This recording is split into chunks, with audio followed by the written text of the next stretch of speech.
Assalamualaikum warahmatullahi wabarakatuh.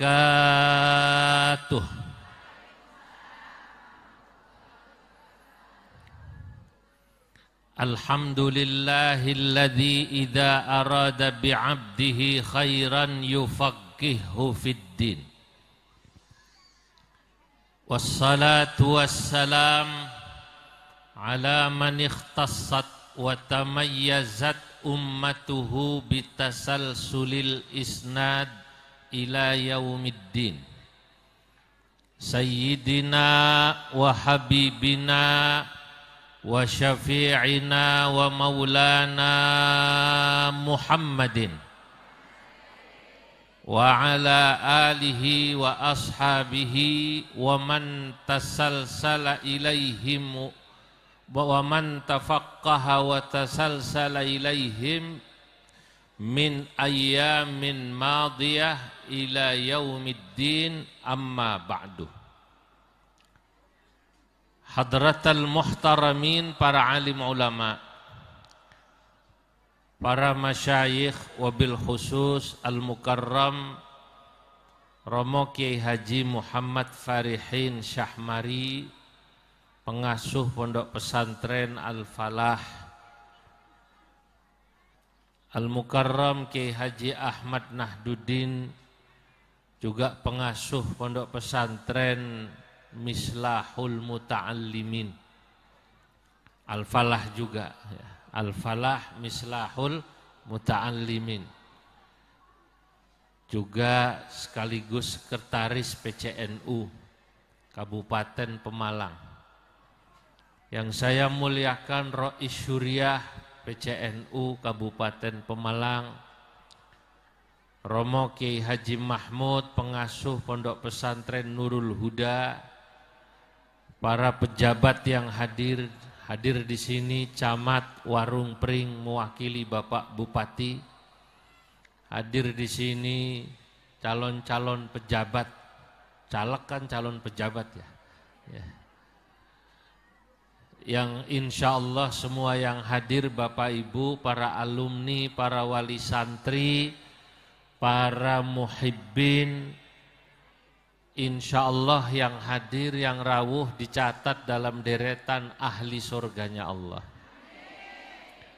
Yang hadir rumah tangganya moga-moga sakinah, anak-anaknya soleh soleha, rizkinya halal barokah.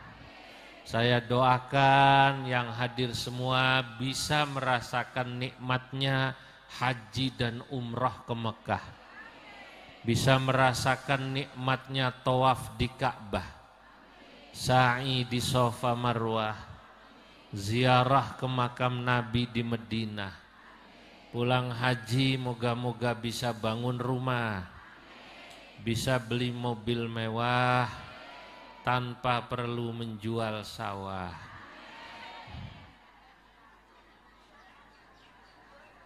Loh, kok dengguyu? Amin gitu ya. Yang hadir saya doakan insya Allah rizkinya terus melimpah, tanpa lupa ngaji dan sholat jamaah. Terakhir semuanya saya doakan semoga mati dalam husnul khotimah. Oh, belum selesai kok. Mati dalam husnul, amin ya rabbal alamin. Para hadirin yang dimuliakan Allah, pagi menjelang siang ini saya alhamdulillah dapat sowan silaturahim haul Al-Maghfurlah Romo Kiai Haji Syahmari yang ke-40, sekaligus khataman Quran santri Al-Falah Mislahul Muta'allimin. Para hadirin, saya ini kok kegiatannya selain pelantikan NU, halakoh, itu yang paling banyak ya khataman, haflah sama hol Kiai. Ya mungkin sudah begitu mungkin niatnya para masyayikh saya diposisikan wakil ketua umum bidang keagamaan. Bidang keagamaan itu membawai LDNU, LBM, Robitoh Ma'ahid Islamiyah, Falakiyah, Wakaf, dan lain-lain yang urusannya semuanya seputar syai'ul lillahi lahumul fatihah. Itu urusannya urusan keagamaan. Hari ini kita hadir, terutama para wali santri. Ini yang banyak wali santri ya. Dan juga para alumninya, santri-santrinya Al-Maghfurlah Romo Kiai Haji Syahmari, Romo Kiai Haji Abdul Aziz, Allah yarham, dalam rangka hormat hol para guru. Kenapa di Indonesia tradisi hol ini begitu hebat? Ya karena memang di Indonesia ini tradisi menghormati orang yang merawat ruh jasmani kita itu kuat, Pak. Orang Indonesia itu diajarkan bahwa dalam diri mereka ada dua orang yang merawat. Merawat niku bahasa Arabnya murabbi. Napa? Murabbi. Pertama yang merawat jasad fisik. Siapa yang merawat jasad fisik kita? Orang tua. Yang ngasih makan, yang ngasih minum. Yang di sini orang sini kan makan minum yang ngasih orang tua ya Bu ya. Ya. Makannya nggih alhamdulillah nyatane nggih lemu-lemu nggih. Lemu-lemu nggih. Alhamdulillah. Siapa yang merawat? Orang tua. Itu yang namanya merawat jasad, bahasa Arabnya murabbil jismi. Yang kedua ada yang merawat rohani kita, spiritual kita, babakan agama kita. Ini disebutnya merawat ruh. Ruh itu bahasa Arabnya, merawat ruh itu bahasa Arabnya murabbir ruh. Nah, itu makanya tadi alumni sambutan murabbi ruhina. Nah, yang merawat ruh kita. Siapa yang merawat ruh kita, agama kita, yang membuat kita bisa ngaji. Tadi diajari kata Kiai Muhammad Farihin, Masya Allah zaman dulu ngaji Fatihah mawon, kadang-kadang sebulan nggak dipindah-pindah Kiai. Saya ini separuh darah saya Pekalongan Pemalang, separuh darah saya Banten. Saya tapi ngaji Qur'annya di Pekalongan, mainnya ya di mbah saya juga di sini di Kedawung, Mbah Dimyati. Kedawung, paham nggih? Lah, saya dapat warisannya Mbah Dim di rumah saya dari mbah-mbah saya, Syarah Nadhom Syatibiyah. Itu. Dulu saya ngaji Quran, Masya Allah, di Pekalongan. Niku Fatihah itu ada yang setahun gak pindah-pindah, tapi sabar. Mungkin kalau orang sekarang Pak Kiai, itu setahun gak pindah-pindah, yang pindah mondoknya. Betul apa tidak? Kata bapaknya ibu, pindah Kiai ora bener itu. Mosok Fatihah setahun ora pindah. Ya kenapa? Ya karena orang zaman dulu tahu bahwa Fatihah ini penting. Karena ini urusannya, urusan sah apa tidak sah, sholat. Dulu ada cerita Bu, zaman kalau alit niku, yang mondok baca Fatihah bilang, pakai kol-kolah boten saged. Mustaqim, bacanya mustaqim, kayak kaf. Ya enggak naik-naik. Ihdinas siratal mustaqim. Mestinya kan ngaten nggih. Ini bacanya ihdinas siratal mustaqim. Ya sama kiainya diseneni mustaqim. Qaf. Qol-qolah. Mustaqim. Niku zaman kula ngaos niku antri. Duduk itu urut sampai 10 lebih di belakang. Temennya di belakang kesel. Bocah itu kok mustaqim. Akhirnya diguyoni kali rencangnya ten wingking. Kakinya diitik-itik itu. apa namanya? Digelitikin, kudu kesel. Akhirnya yang di depan lagi gembrobios keringete mustaqim salah mustaqim kesel karo kancane tak sikut kowe. Lho kok iso? Giliran tak sikut malah kol-kolah. Ini mustaqim nggak bisa malah bisa deh tak sikut. Giliran tak sikut malah bisa kol-kolah. Hadirin para rawuh yang dimuliakan Allah, inilah guru. Makanya Masya Allah tradisi khol. Saya baru pulang kemarin hari Ahad khol bareng kali Gus Koyum ten Malang. Ten Al Habib Abdullah bin Abdul Qadir Balfaqi. Ngurame. Khole nggih puluhan ribu. Nggih rame. Saya kepanggih sama alumni sana, ini Kiai Ahmad Giren Cikuran, termasuk alumni. Loh kenapa kok orang Indonesia begitu luar biasa menghormati guru? Ya karena sadar bahwa guru itu adalah murabbir ruh, yang merawat ruh. Janjane nggih, saya mau tanya, menurut jenengan awak, badan, jasmani, jasad, sama rohani niku penting pundi janjane? Penting pundi? Ya sama pentingnya. Tapi kalau disuruh milih di skornya lebih tinggi mana? Rohani sama jasmani? Rohani sama jasmani? Rohani. Lah itulah kenapa kalau nanti anaknya bapak sama ibu diminta sama gurunya sesuatu, diperintah, jadi orang tua harus ikhlas. Saya ingat saat saya hadir hall di Langitan, Pondok Langitan nggih. Nah itu ada alumni Pondok Langitan. Sekarang jadi kiai besar di Gresik, buka pondok. Namanya Kiai Masbuhin Faqih. Namanya siapa? Kiai Masbuhin Faqih. Tapi dulu Kiai Masbuhin Faqih itu mondoknya di Langitan. Saat baru tamat, terus sudah mulai ngajar, mau daftar jadi ASN. PNS Bu, PNS. Zaman ini istilah ASN apa?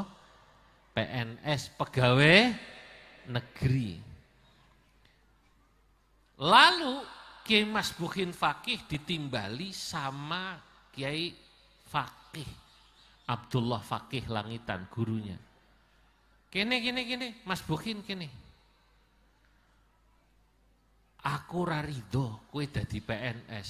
Kowe ku insyaallah luwih manfaat mulang bae mulang. Ngaji aja ngaji, buka pengajian, buka majelis nang kampungmu. Engkau insya Allah nek kue ra iso mangan, kue teko rene protes karo aku. Kandakno karo bapak ibumu, aku gurune ora ridho nek Masbuhin daftar jadi PNS. Wis kon mulang ngaji.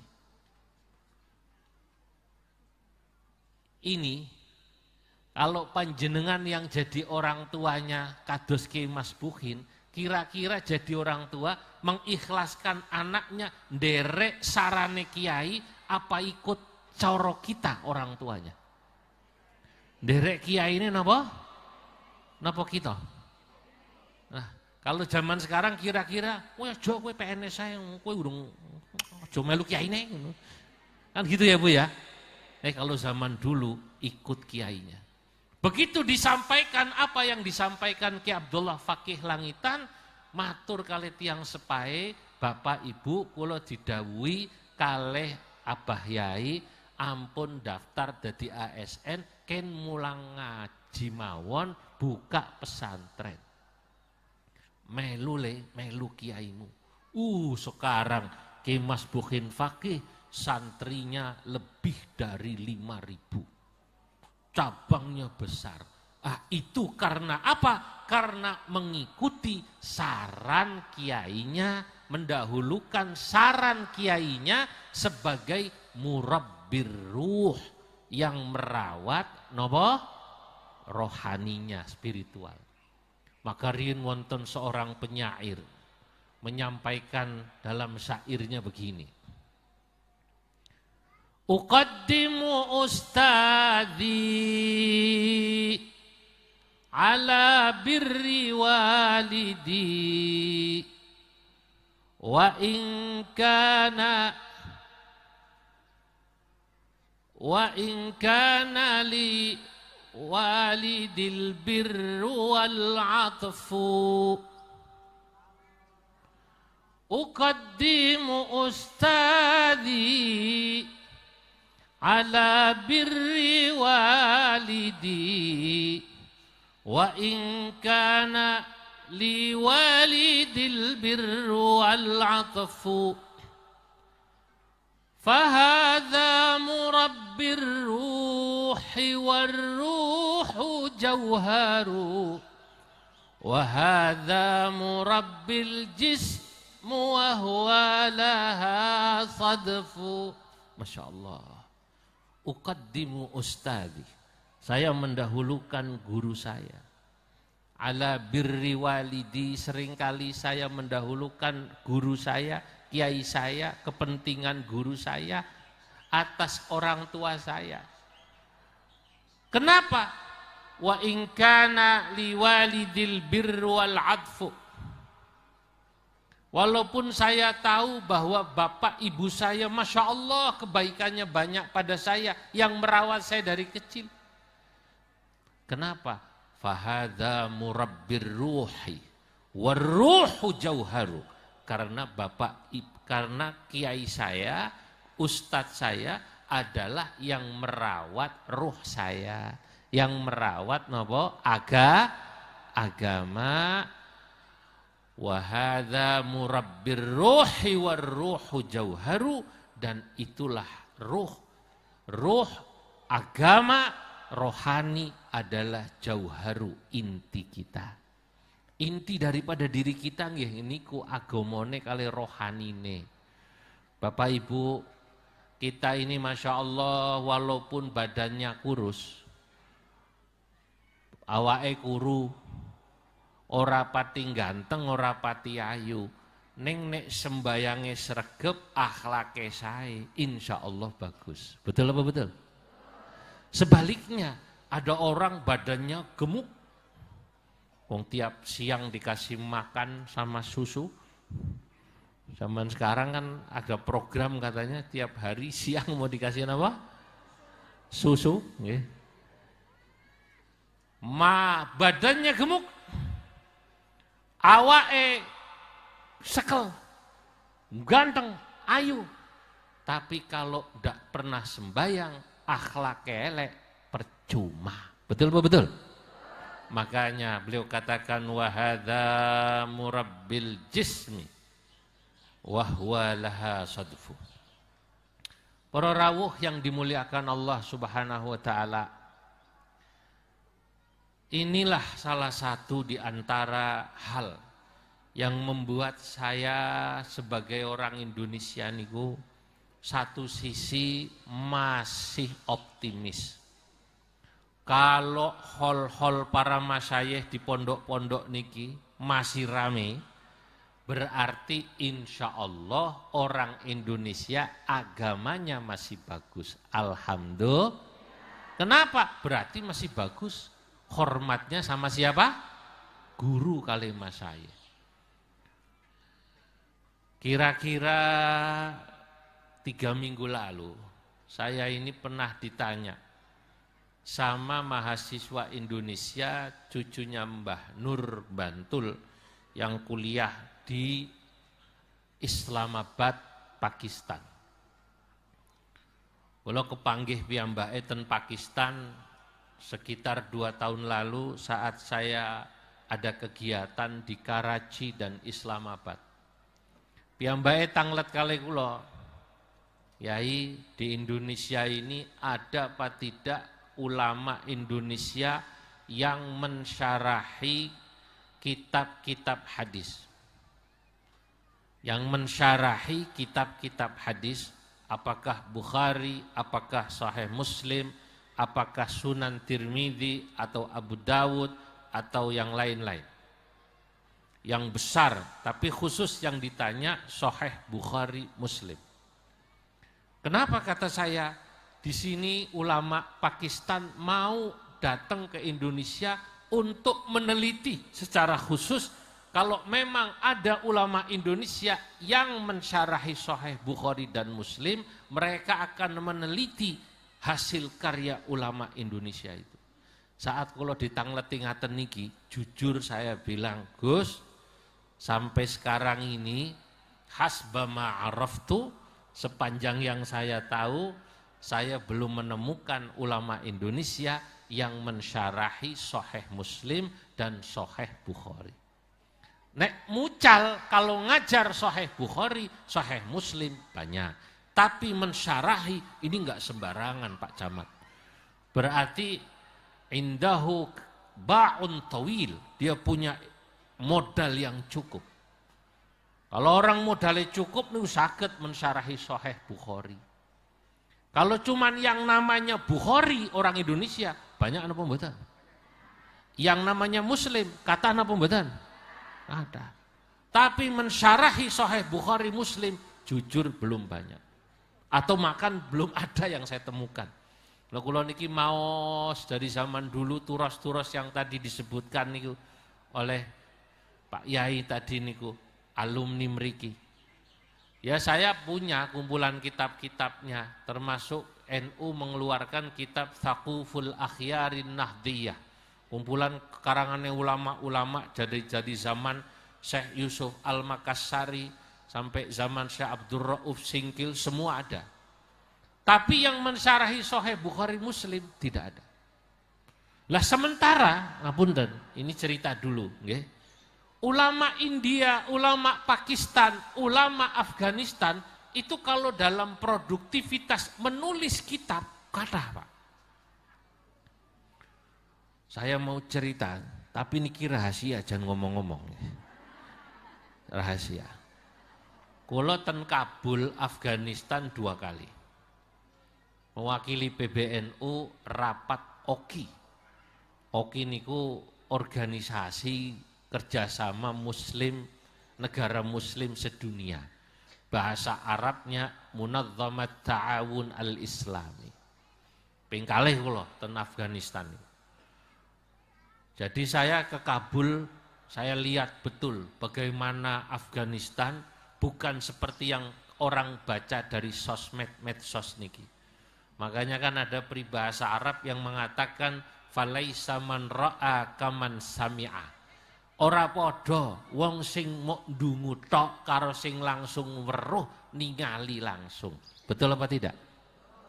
Lah, misalnya ada orang cerita, wih khole Mbah Yai Syahmari rame. Tapi hanya cerita. Lah sekarang saya membuktikan betul kholnya al-maghfurlah Mbah Yai Syahmari rame. Alhamdulillah. Wih orang warung pring soleh-soleh. Katanya, saya kan belum kesini dulu. Ternyata betul. Tiang warung pring niki soleh-soleh. Dari wajahnya kelihatan Al-Quran di luar kepala semua. Di luar kepala itu kepala di mana, Quran di mana gitu loh. Nah, lah para rawuh kalau ten Afghanistan ketemu banyak ulama. Hebatnya ini ulamanya jadi menteri-menteri semuanya. Salah satu menteri yang mengagumkan saya ini menteri loh Pak Camat. Menteri Pertambangan. Wazirul Ma'dan wal Petrol. Menteri Pertambangan, kalau bahasa sininya Menteri Energi gitu loh. Dan Pertambangan. Piyambake pas kula kasih kitab karangan saya nulislah kecil-kecil beberapa kitab. Tentang sejarah, tentang fikih, macam-macam. Piyambake matur, kula alhamdulillah juga punya tulisan saya mensyarahi Sahih Bukhari ada 7 jilid. Masya Allah. Menteri Pertambangan mensyarahi Sahih Bukhari 7 jilid. Gimana Menteri Agamanya coba? Ya Allah. Bayangkan Menteri Pertambangan mensyarahi Sahih Bukhari. Jangan tanya bagaimana ulamanya. Kalau ten Pakistan ketemu sama kiai masih hidup juga sekarang, salah seorang muhaddis, ahli hadis yang allamah, namanya Syekh Muhammad Taqi Al-Uthmani. Beliau mensyarahi, menyempurnakan syarah Sahih Muslim yang ditulis oleh ulama besar Pakistan, asalnya India, Syekh Ahmad Shibir, yang dikasih nama Fathul Mulhim. Beliau menyempurnakan kitab itu lalu dikasih nama Takmilah Fathul Mulhim. 6 jilid. Saya dikasih, saya ya setengahnya ya minta. Saya bilang, Kiai, kalau boleh saya dapat kenang-kenangan kitab jenengan. Saya bilang begitu, Bu. Ketemu orang alim itu harus minta apa kitab. Zaman sekarang orang ketemu orang alim, ketemu kiai malah ngajak selfie. Leres nggih? Zaman dulu orang kalau ketemu kiai mintanya kitab, mintanya sanad. Gitu loh, kayak tadi yang beliau nyuwun sanate kiai, musalsal bil awwaliyah, musalsal bil musafahah. Kalau ketemu Syekh Muhammad Taqi, pertama ketemu langsung minta musalsal bil awwaliyah. Musalsal bil awaliyah itu adalah tradisi hadis, orang yang ketemu ahli hadis pertama kali dikasih itu langsung. Itu namanya musalsal bil awaliyah. Lalu juga saya minta musalsal bil musafahah. Niki penting, ketemu ulama ahli hadis yang riwayat tentang salaman. Dulu saya dapat dari guru saya Mbah Sahal Mahfud, salaman. Kanjeng Nabi soalnya matur kali sahabat yang diajak salaman, sahabatnya kemudian juga begitu, caranya sama persis salaman, sama tabiinnya salaman sampai guru saya. Kanjeng Nabi matur nopo? Man sofahani au sofaha man sofahani dakhalal jannah. Barang siapa yang salaman dengan saya, kata Nabi, atau yang salaman dengan orang yang salaman dengan saya, ila yaumil qiyamah, sampai hari kiamat, dakhalal jannah, pasti akan masuk surga. Makanya dulu orang mencari ulama yang punya sanad ini. Saat niki kiai-kiai ngaten niki ora pati payu. Betul apa betul? Dulu zaman saya kecil, Bu, nih kiai kalau minum jangan kok ngajak salaman, sisane minum rebutan. Betul apa betul? Bismillahirrahmanirrahim. Ini kalau sisa, dulu rebutan. Saat ini nggak rapati payu. Nah, bekasnya kiai itu ada yang mau minum ditegur. Samsuri, kowe lha apa? Mat, kowe lha apa? Mau apa kamu? Minum bekas kiai, biar berkah. Berkah apaan? Kiainya bengek begitu. Masya Allah. Dulu ini bekas minumnya kiai rebutan. Salaman. Kalau nyuwun salaman. Nah saat ini Masya Allah, ada kiai nyalek. Nggih. Yang satu bukan kiai. Kira-kira biasanya yang dipilih bangsa yang ustadz, kiai yang ngerti ngaji, ya, sing dipikir salaman benistok berkahnya atau yang lain. Loh, zaman sekarang, Pak. Kadang-kadang ada orang nyalon bupati, ada orang nyalon apa gitu, sing Masya Allah, salamnya belepotan malah dadi. Sing salame fasih kados alumni niku wau, fasih kados Pak Camat wau nyalon, padahal fasih Pak Camat malah enggak kepilih. Waktu ditanya sama kiai, "Lu kenapa lu padahal bupati ini Assalamualaikum warahmatullahi wabarakatuh. Lu kok malah kepilih padahal salamannya ora fasih?" Apa jawab masyarakat? Enggak penting kiai. Salam tidak fasih tidak apa-apa, yang penting salamannya fasih. Rupane salamane ono 50.000 ngoten niku sing 50.000 dianggepi salamane napa? Fasih. Lah. Saya ketika ditanya adakah ulama Indonesia yang mensyarahi Sahih Bukhari, Sahih Muslim, kula niki pun keliling loh, keliling Indonesia, Masya Allah, sebagai pengurus NU, ya kebetulan mawon Kiai, Kebetulan tinggalnya di Jakarta, jadi diminta jadi pengurus PBNU. Saya kalau tinggalnya di Warung Pring ya paling pengurus MWC. Nggih, piyambake niki nih kalau tinggalnya di Jakarta nggih PBNU jenengan, Pak. Nah, kalau karena tinggalnya di Jakarta, alhamdulillah keliling Indonesia, bahkan keliling dunia. Udah 5 benua saya jajaki, sudah keliling saya. Setahu saya di Indonesia ini belum ada yang mensyarahi Sahih Bukhari dan Muslim. Kadang-kadang melihat seperti ini agak ciut kecil hati. Ulama sana produktif nulis. Kalau nggih mikir, kenapa ya orang Indonesia kok tidak produktif kiainya, ulamanya untuk menulis kitab kiai. Kitab bahasa Arab nggih. Kalau pikir-pikir salah satunya ya, mungkin ini ya masyarakatnya juga yang membuat kiainya nggak sempat nulis kitab. Loh kok bisa? Lah kiai ini sing alim-alim sampai undang keliling hall terus yuk kapan leh sempat nulis kitab Gus? Ngaten lho Gus Nahdudin. Mau orang seperti Gus Koyum, Gus Baha itu mestinya jangan terus diundang keliling pengajian semacam ini. Akhirnya apa? Enggak sempat nulis kitab. Udah diundang hall jauh-jauh kok selamatan, tahlilan, tanggane kawinan. Kiai ini ora sempat mulang, ora sempat ngarang kitab. Apalagi nanti kalau musim pilek, pilpres, kiai ini dijak kampanye. Lu kapan nulis kitab? Nah, kalau ulama zaman dulu kegiatannya, al-harokah al-ilmiyah, kegiatan keilmuan.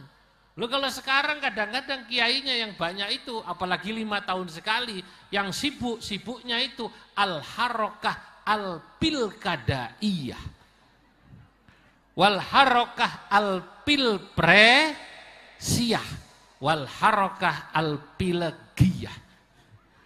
Kegiatannya bangsa ikut pilek, napa?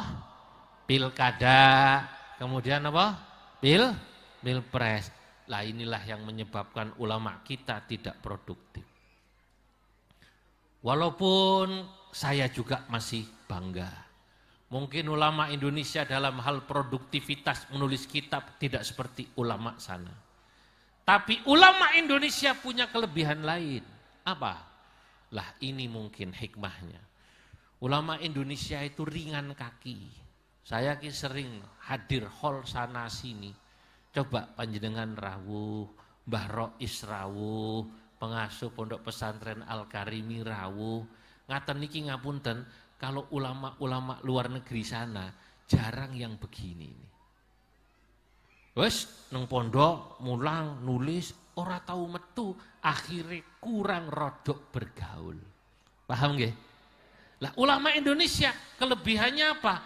Beliau-beliau ini ya karena mungkin sudah disibghah, dicetak oleh Nahdlatul Ulama, mereka merasa punya tanggung jawab moral untuk membimbing masyarakatnya, sama seperti Pak Camat mewakili Pak Bupati atau Pak Bupati mewakili Pak Gubernur atau anggota-anggota dewan ini atau calon anggota dewan ini yang hadir punya tanggung jawab bagaimana masyarakat kami ini di Indonesia harus dijaga.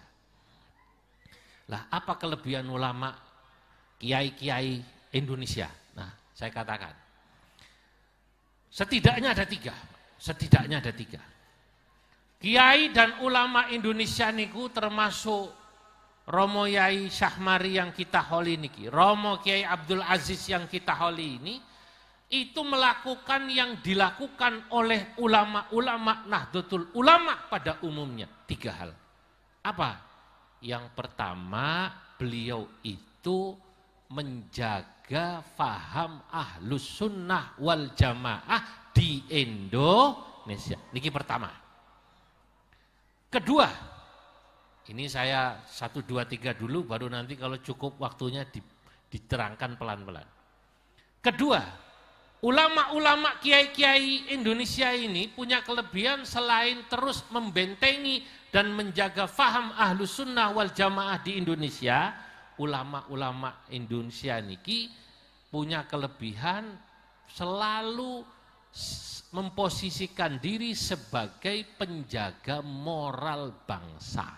Nih, artinya kalau melihat bangsanya ini secara moral, secara etika nggak benar, beliau langsung ikut prihatin turun menjaga masyarakatnya.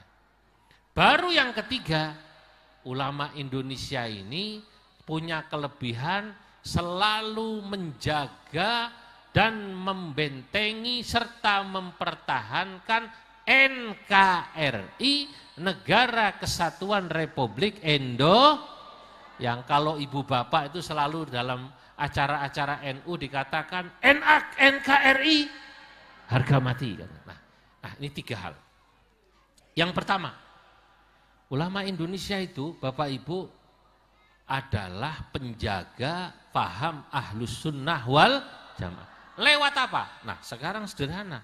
Kalau panjenengan mau tahu lewat apa ulama Indonesia menjaga paham aswaja di Indonesia, pertama sejak dulu yang tadi disebutkan oleh alumni niku, Pak Yai sinten namanya? Pak Yai Muslim. Ya. Saya punya teman namanya Bukhari. Nah, dengan Muslim nggih. Nah gitu. Teman saya itu Yai Bukhari dari Tuban, ten Mesir. Lagi jalan naik taksi ditanya, "Anta Muslim?" "La." "Lu Anda bukan Muslim?" "La, ana Bukhari."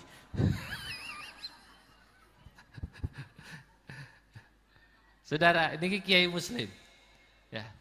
Siapa atau apa yang dilakukan ulama Indonesia dengan menjaga faham Ahlus Sunnah wal Jamaah? Satu, sama seperti NU dan juga ulama-ulama yang tadi disebut sanatnya niku.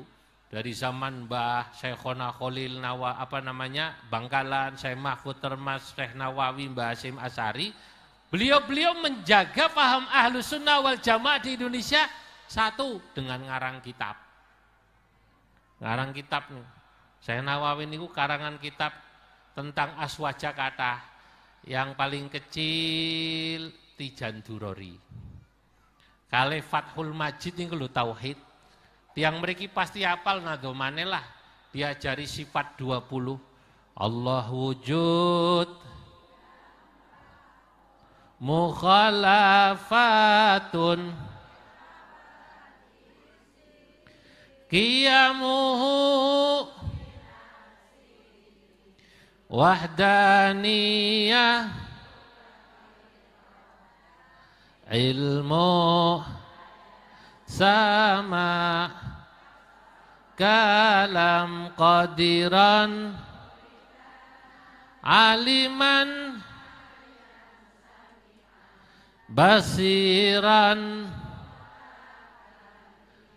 Ini tinggalan paling nyata dari ulama Indonesia menjaga faham aswaja lewat tauhidnya Imam Asy'ari. Fikihnya, fikih madhab 4, khususnya fikih madhab Syafi'i. Tasawufnya, tasawuf Junaidi atau Junaidian wal Ghazalian, yakni yang mengikuti tasawuf Imam Ghazali dan Imam Junaidi. Nah niku terus diikuti. Ditulis, tidak hanya ditulis, diajarkan. Mengajarkannya di mana? Mengajarkannya di pesantren. Kiai-kiai NU, kiai-kiai Indonesia membangun pesantren, membangun madrasah, termasuk pondok pesantren Al-Falah, Mislahul Muta'allimin. Ini adalah bukti nyata keterlibatan ulama-ulama Indonesia dalam menjaga dan terus merawat faham aswaja di Indonesia. Loh, apa bedanya aswaja di Indonesia sama di tempat lain, Kiai? Ditambah lagi. Di Indonesia niki para rawuh, menurut saya banyak orang mengklaim aswaja dan mengaku aswaja itu hak mereka. Dan ya boleh-boleh saja. Tapi saya selalu mengatakan bahwa aswajanya di Indonesia ini punya khosois.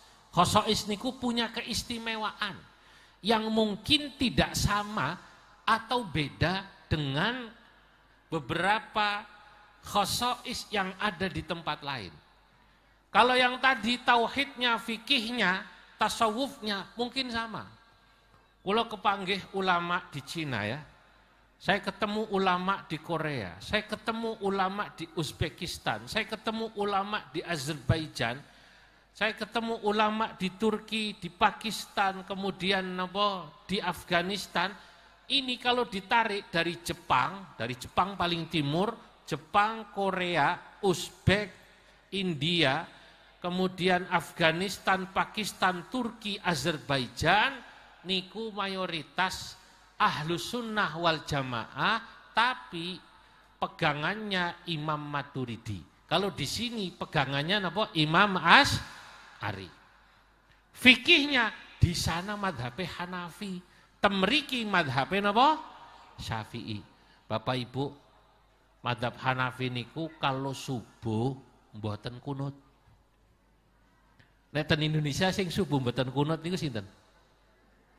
Sinten? Muhammadiyah. Berarti Muhammadiyah madhabe bab subuh ya, mirip madhab Hanafi. Saya mau tanya, Muhammadiyah itu masih Islam apa bukan? Islam. Saudara ini jenengan apa mboten? Saudara, jangan dimusuh. Walaupun terawihnya tidak 23 kayak orang NU, terawih nek Muhammadiyah pinten? 11. Kulo riyen zaman alit ten Pekalongan Kiai.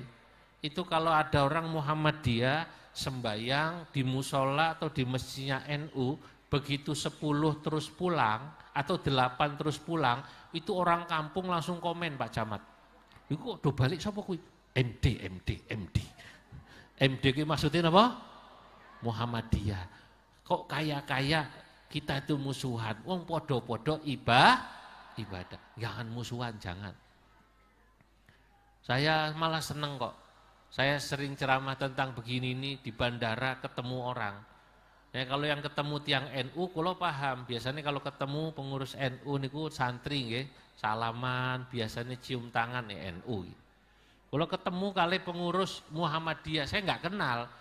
Turun dari pesawat di Halim salaman, Assalamualaikum Pak Kiai, salaman. Salamannya biasa nih, tiang Muhammadiyah kan beda sama Kiai NU ya. Kalau salaman apa cium tangan, ini biasa. Belum salam, sehat Kiai, sehat. Saya bilang, dengan pengurus NU, sanes, kalau pengurus Muhammadiyah di Magelang.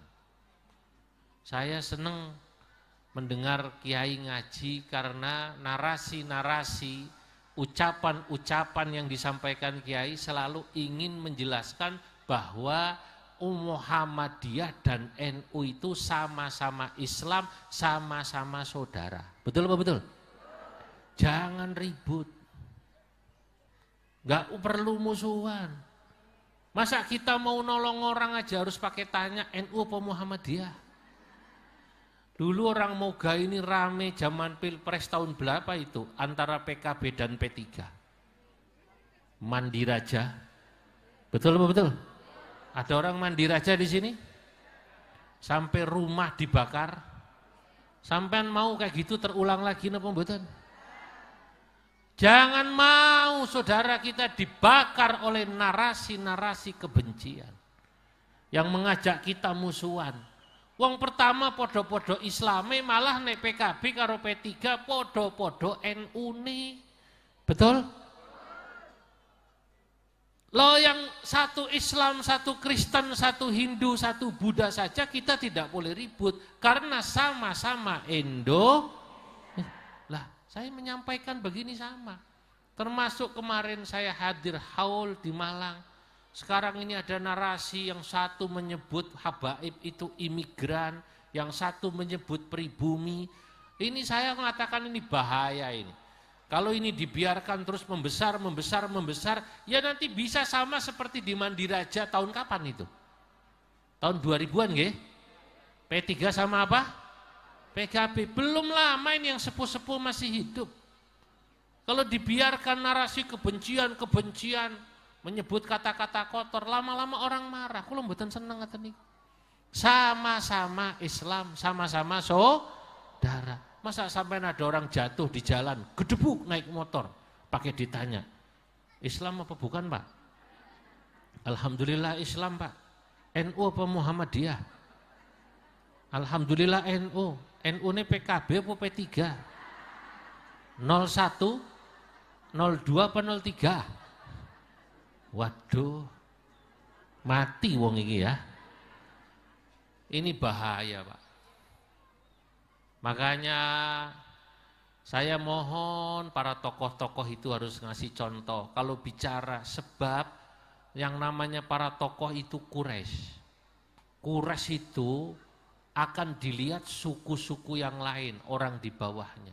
Kenapa Allah Subhanahu wa taala menyebut dalam Quran? Li'ilafi Quraisyin ilafihim rihlatasy syita'i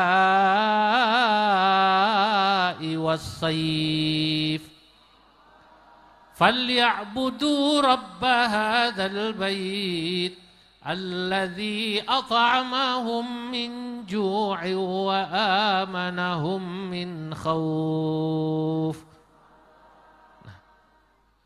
Kenapa yang disebut suku Quraisy? Ini nanti kata para ahli tafsir, surah Quraisy itu diletakkan urutannya sesudah surah Al-Fil. Bar surah Alam Taro kaifa fa'ala rabbuka bi ashabil bariku urutannya surat napa? Quraisy. Kok iso urut? Lah ada sejarahnya. Ini ada yang namanya munasabah, keterkaitan. Ada seorang ulama tafsir ya menulis tafsir 16 tahun. Saya ada di rumah tafsirnya. Nama tafsirnya Nadmud Durar fi Tanasubil Ayati Was-Suwar, ditulis oleh Al-Imam Ibrahim Al-Biqai. Besar tafsirnya, Kiai. Itu beliau menulis 16 tahun, hampir 17 tahun tafsir ini. Lama ini nulis, dia ngenangen. Kenapa kok habis surat Alam Taro terus li'ila? Sebelum ini kok surat ini? Ini pasti ada munasabah. Munasabah itu artinya keterkait. Lah keterkaitannya apa? Orang Quraisy itu diingatkan oleh Allah Subhanahu wa taala bahwa mereka mendapat anugerah oleh Allah, mau diserang oleh Abraha dengan pasukan gajah. Abraha dan pasukan gajah kocar kacir karena Allah mengirim toiron ababil, dikirim burung yang banyak jumlahnya. Ababil itu berjamaah. Wong Pemalang orang ngerti, dikirane aran manuk. Manuk apa? Burung ababil. Ya serapopo. Betul. Lah karenanya Allah mengingatkan, hai Quraisy, bersyukurlah kalian pada Allah ketika Abraha gagal menyerang Mekah, menghancurkan Ka'bah. Kemudian suku Quraisy pamornya naik. Kalau bahasa kita itu pamornya naik. Para atraful muluk, pemimpin-pemimpin suku hormat sama Quraisy. Ojo macem-macem kowe. Wong Quraisy ku hebat. Ahlullah wa ahlu harami. Mereka itu keluarganya Allah, maksudnya orang yang dijaga Tuhan. Pasukan gajah saja bisa kocar kacir. Lah Quraisy diingatkan oleh Allah karena kalian itu pamornya hebat, dihormati, dikasih nikmat dua. Apa nikmatnya?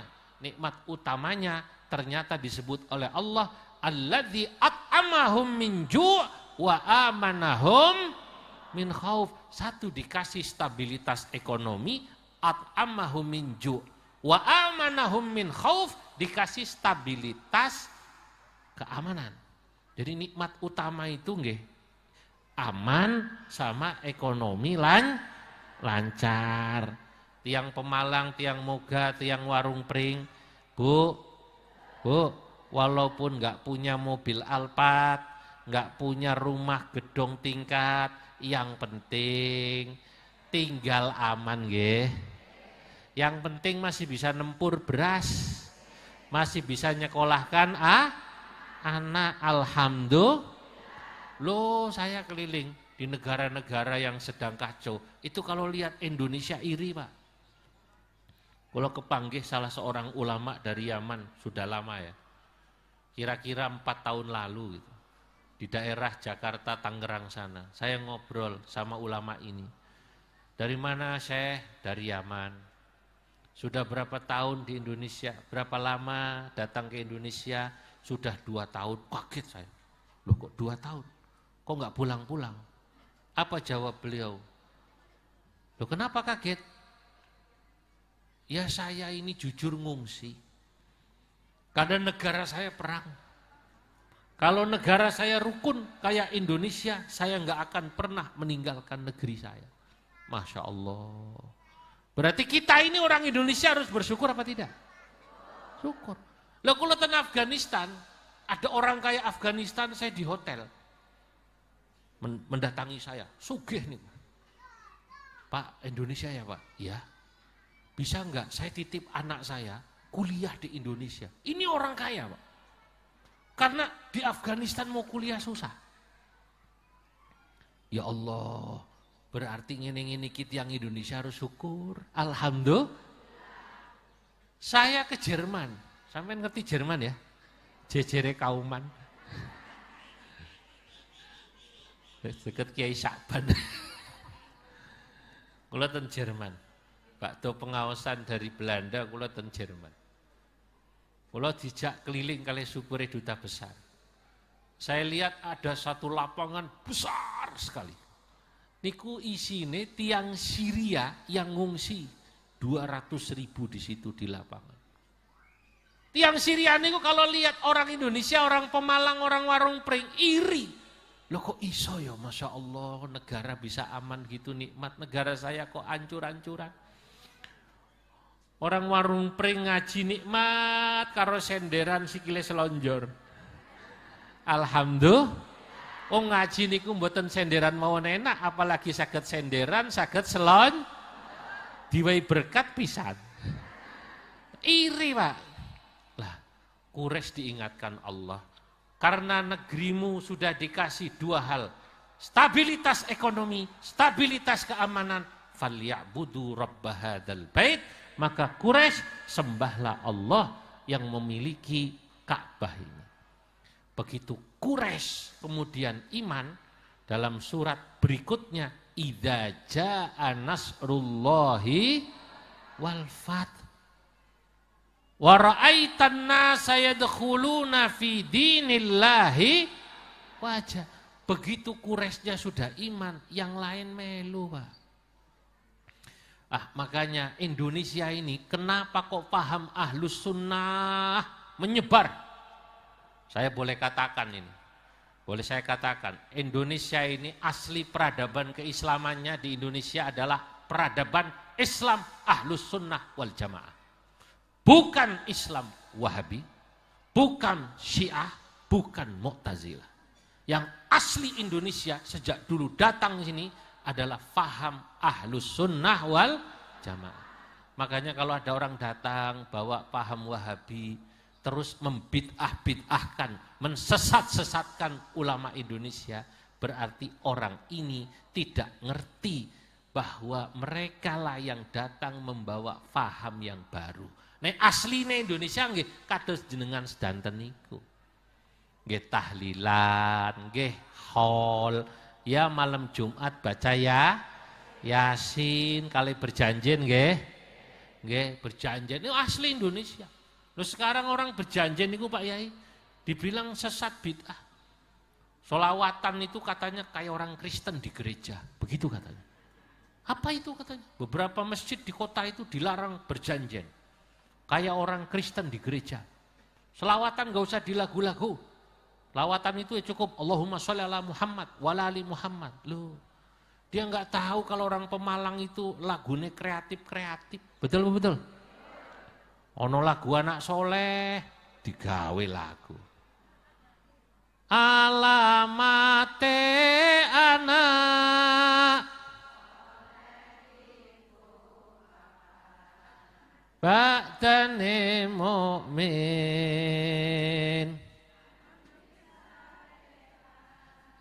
Ya Rasulullah salam.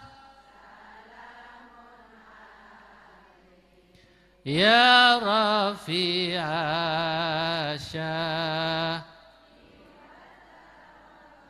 Yang Indonesia ngeten niki, Pak. Kalau ditanya dosa apa enggak? Ya enggak dosa, wong itu kearifan lokal. Zaman saya mondok dulu, kiai saya yang allamah itu lihat santri selawatan lagu dangdut, cuma mesam-mesem tok. Ya Rasulullah salamun alaik teroret. Laras apa benar? Lo bahasa hal itu kurang apa alime? Guru saya, allamah. Enggak ngelarang, enggak. Maka saya kalau lihat ada orang selawatan lagu apa ya silahkan saja. Lah, ini bapak-bapak, ibu-ibu, inilah salah satu di antara paham aswaja Indonesia itu mengakomodir atau akomodatif. Aduh, bahasanya kok rodok dhuwur ya, sing rodok sedengan apa niku. Orang Indonesia itu ulamanya menerima, ngaten mawon nggih. Menerima kebudayaan dan kearifan lokal. Jenengan mangke selawatan di daerah Sunda mriko, nu selawatane nggih Sunda, Bu. Kula nggih kadang-kadang diundang pengawasan di daerah Sunda nggih kula bahasane Sunda. Kula nenten Sunda nggih kula bahasa Sunda. Apunten sim kuring tetiasa Sunda ieu mah. Ngartos? Mboten kan? Ya. Minta maaf saya, sim kuring itu saya. Tiasa Sunda, enggak biasa bahasa Sunda. Abdi teh tiasa bahasa Indonesia atau Jawa. Mangga Kiai, pangga, mana yang enak, begitu. Nanti di Sunda selawatan bahasanya Sunda. Lah, kalau ulama aswaja NU melihat semacam ini tidak apa-apa. Tidak kagetan, ora gumunan. Karena yang dilihat al-ibrah bil jauhar. Al-ibrah yang dilihat isinya. Isinya selawatan, bahasane Jawa, angsal apa mboten? Lagunya maaf, lagunya Jawa. Boleh apa tidak? Boleh. Nanti ke Sunda, lagunya lagu Sun. Mangke jenengan ten Cina niku selawatan lagune Cina. Ten India selawatan lagune napa? Orang tadinya nggak percaya saya cerita itu. Akhirnya sekarang sudah banyak itu viral. Orang India selawatan lagune ya lagu-lagu India yang mirip kucu-kucu hotahe lah. Ya Rasulullah salamun alaik ya Rafi'asya Atfatayaji ya uhailal juh. Kok dadi India kabeh kiai ini. Makanya jenengan ten Cina, nggih selawatane nggih lagune Cina. Wong kula ten Lancu. Saya punya teman namanya Dr. Abu Bakar, asli Cina, dari suku Hui. Nama Arabnya Abu Bakar. Kuliah S1, S2 di Jamiah Islamiyah Pakistan, S3-nya dari Amerika. Niki tiang Masya Allah, bahasa Arabnya pinter, bahasa Inggrisnya jos, bahasa Cinane, wong Cina. Ya bahasa Arabnya jos, sami tiang mriki nggih. Tiang Pemalang ini dari wajahnya kelihatan bahasa Arabnya canggih-canggih niki nggih. Masya Allah. Wong tiang mriki haji. Hotelnya ten Mispalah. Mispalah kan jalannya lurus nggih. Jalan lurus niku kan Siratal Mustaqim. Begitu ba'da tawaf sa'i keluarnya ajiat Kiai. Ajiat tuh jalannya naik belak-belok, bingung dia. Ini bukan jalan tadi saya berangkat. Nanya sama orang sana. Wan, ihdinas Siratal Mustaqim. Tunjukkan saya jalan yang maksudnya jalan ke hotel Palestina Mispalah yang lurus, soalnya ini jalannya belak. Lu askarnya bingung, Bu, Satpol PP-nya bingung. Yakni Siratal Mustaqim. Mana ada di sini namanya Siratal Mustaqim? Sing ditakoi wong Pemalang warung pring malah tambah bingung. Siratal ladzina an'amta alaihim ghairil maghdubi alaihim. Sing lundungu malah nyaut. Nyautin apa? Lah ini orang Indonesia itu. Orang Indonesia Masya Allah, teman saya ini top bahasa Arabnya, bahasa Inggrisnya top. Kalau dijak ten pondok piyambake, nama pondoknya Raudhah Yasin. Masya Allah, itu pondoknya di Cina ini, pondok Quran Kiai. Santrinya semua kelas 6 hafal Quran, umur 12 tahun, ten Cina. Jadi kita jangan bangga Indonesia adalah negara muslim terbesar di dunia. Nanti dulu metode menghafalkan ternyata kok ya kayaknya kalah sama saudara kita di Cina. Saya disuruh masuk di pondoknya teman saya itu dari kelas 1 sampai kelas 6. Ini kelas 1, Kiai. Kelas 1 5 juz ya, paling tinggi 5 juz. Jadi kalau sampai mau tes ya 5 juz ke bawah. Yang ini kelas 2 ya, kelas 2 itu dari 5 juz 5 sampai juz 10. Dan terus sampai terakhir. Kulo tes tiap kelas sesuai dengan juz. Kulo tes anak Cina itu, Masya Allah lancar-lancar.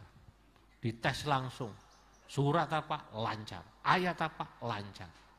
Lah kula sembahyang Jumat temriko kaget Bu, kaget. Lah adzane niku, adzane niku lagune lagu Cina. Hayya 'alas salah.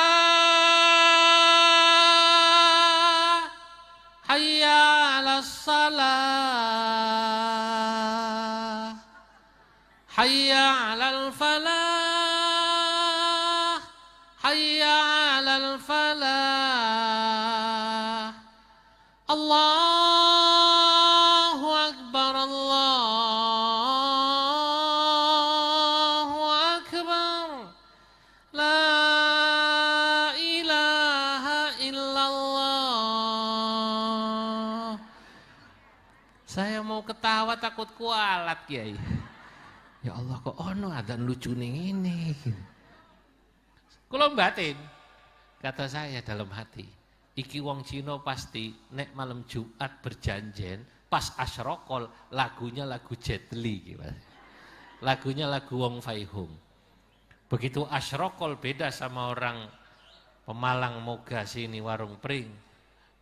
Di sana begitu asyraqol, ya Nabi salam alaik plung plung plung. Ya Rasul salam alaik. Nah, ya inilah kearifan lokal yang harus dihargai. Wong tiang Arab juga sebenarnya kalau yang wawasannya luas biasanya menghargai kearifan lokal. Intinya ngaten lah, ulama NU itu kenapa menghargai kearifan lokal? Karena bacaannya banyak. Ar-rajulu idza tasa'a ilmuhu ittasa'a sadruh wa qalla inkaruhu 'alan nas. War-rajulu idza tasa'a ilmuhu kamula insaniyatuhu. Orang itu kalau ilmunya luas, hatinya luas. Nek bacaannya banyak, pergaulannya luas, ngopinya jauhan. Kalau anak muda bilang apa namanya? Ngopinya jauhan. Insya Allah hatinya luas. Orang hatinya luas itu insya Allah Bapak Ibu tidak akan ingkar terhadap orang yang berbeda dengannya. Beda pendapat, beda pendapatan, beda pilihan, beda caleg, beda capres. Insya Allah kalau orang yang ilmunya luas tidak akan memusuhi orang yang berbeda. Betul apa betul? Hari ini yang hadir di sini ada berapa caleg ini? Ada berapa caleg? Partainya boleh beda-beda nggih Kiai nggih? Ada PKB ada? Ada PKB? Oh PKB banyak katanya ya. Ada P3? Ada. Mungkin ada yang lain. Niki yang hadir niki capresnya nggih, benten-benten nggih. Rukun apa mboten? Rukun aja. Wong capres-capres itu kayak pengalaman kemarin sing kalah dadi menteri kok. Betul? Prabowo kalah karo Jokowi. Yang dulu Prabowo jadi menterinya Jokowi. Cawapresnya Prabowo siapa? Sandiaga Uno. Sandiaga menteri napa mboten? Menteri. Jenengan kalah dadi apa? menang dadi apa?